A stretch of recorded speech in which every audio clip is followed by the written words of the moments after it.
Now, Alternative Classical has created a new fun way to be able to watch classical concerts during this current pandemic. It's called the Concert Roulette, and it does what it says on the tin. Essentially, it's a classical jukebox with over 200 high-quality YouTube videos that's been curated by the team at Alternative Classical. Now, you get a random performance, which could be anything from Renaissance choral music to experimental solo pieces in a gallery, and you can choose to watch the performance in its entirety, or you can click another, just as you would with a shuffle playlist, jumping across time, continents, and performances.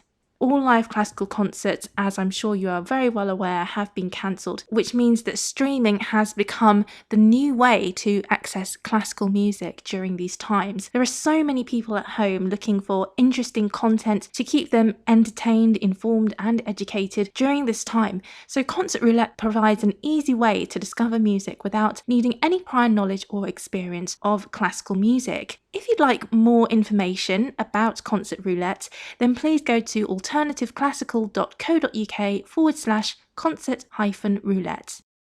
RSC composer Chris Warner releases his new album Wonders of the Cosmos on Friday the 15th of May. It's a beautifully atmospheric album taking the listener on an interstellar voyage across 46 billion light years. From the very edges of the observable universe to the moon, Chris demonstrates the 7 wonders of the cosmos towards planet Earth.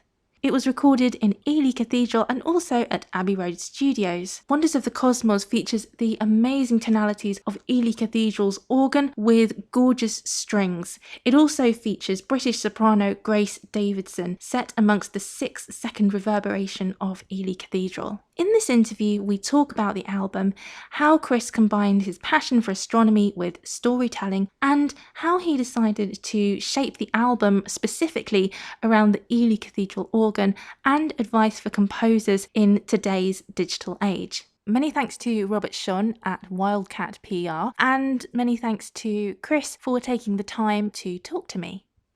So many composers across the years have been really inspired by space and the universe and have written their own responses.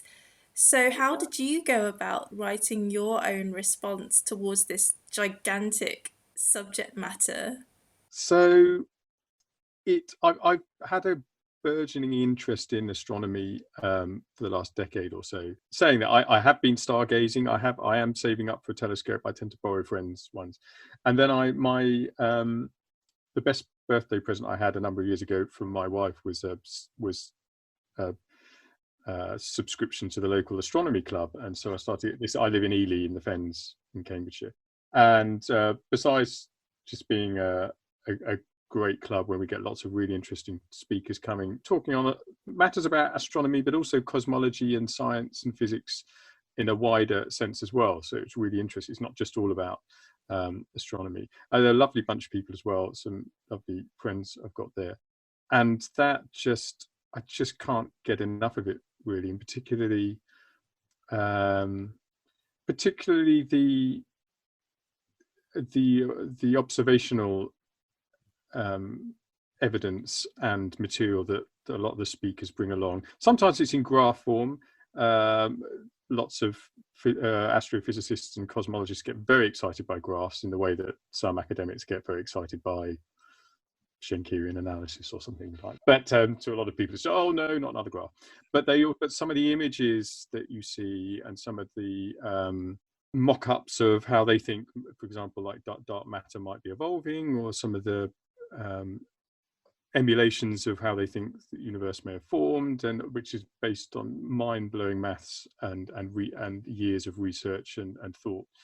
I just can't get enough of it. And every time I sat there in a lecture, I just see in a lot of the pictures and what they're talking about similar patterns and ideas that we think about in music. I know it sounds a bit far-fetched to link the two together, but a lot of the radio astronomy talks about waveforms and wavelengths, and what they're doing is not looking at things but listening to things, listening to a planet vibrating, and that is going to create fluctuations in planet vibrating might cause a wave, create energy in the electromagnetic spectrum that's picked up by radio astronomers, and that's no different, but on a huge scale, to the waveforms that we're dealing with in music all the time. All of these things are sort of connected. There's this really interesting stuff over the centuries, isn't there, on the music of the spheres and things that different scientists, I think Newton was one, wasn't he, and Galileo and other people, and have done on. We're really interested in the ratios between the movements of the planets around the sun. You know, how many times does one planet go around in compared to another planet, and what's the ratio of those relationships? And of course, in music and what we know about acoustics and music, and the apocryphal story of Pythagoras passing the anvil maker and listening to the pitches of the different anvils and realizing there's a relationship between the size of the anvils and the difference in pitches, and then from there construed these things that we now call perfect fourths and perfect fifths and octaves and ratios of 3 to 2 and 1 to 2 and all of that. So even at that planetary level, you can you see people trying to translate that into kind of, well, what if we conceive this, imagine this as music? And I don't think that's an accident, because I think, you know, there is something profound at the heart of the universe that is as much musical as it is mathematical, and we know that music and math go together, and intelligence at the same time. So it was a natural thing for me to then think, okay, how can I express this in musical form? And then you think, oh, well, you know, how do you follow Holst? How do you follow all these other things? What could you possibly say that hasn't already been said? So I started with, I love the Hubble space images. I don't know if you've seen any of the images that the Hubble Space Telescope has given us over the years.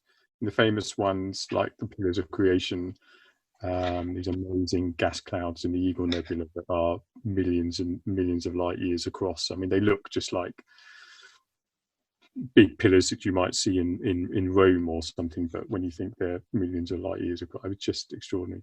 So I started with all the images, because I love writing to images, or just having an image in my mind when I wrote, and it sort of snowballed from there, really. I mean, the Pillars of Creation became the basis of one piece, and I mused on there's lots of threes going on in the Pillars of Creation. You've got the 3 pillars, and so I then started playing around with ideas of 3 and triple time, and also there's the reason the Pillars of Creation were called Pillars of Creation was because they were named like that because of the significance of the number 3 as a trinity. And so I was playing around with numbers of 3 and phrasings of 3 and times of 3 and clusters of 3 in that.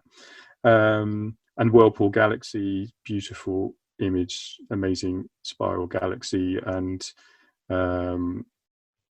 sort of extrapolated from that, just repeating patterns. And of course, this was all the big idea I had at the time was I've been wanting to do something collaborate on something with the music team at Ely Cathedral for a long time.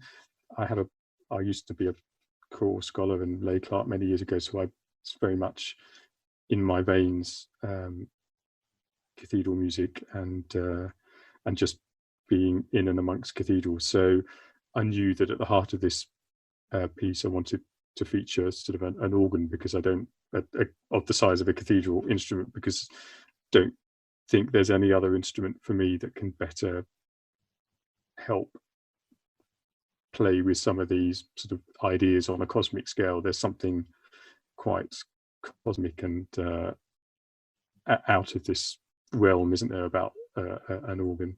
And again, it's just vibrating pipes, it's wavelengths, vibrating air, vibrating in tubes, which is not much different to what's going out there in space. So there's something very kind of visceral and organic and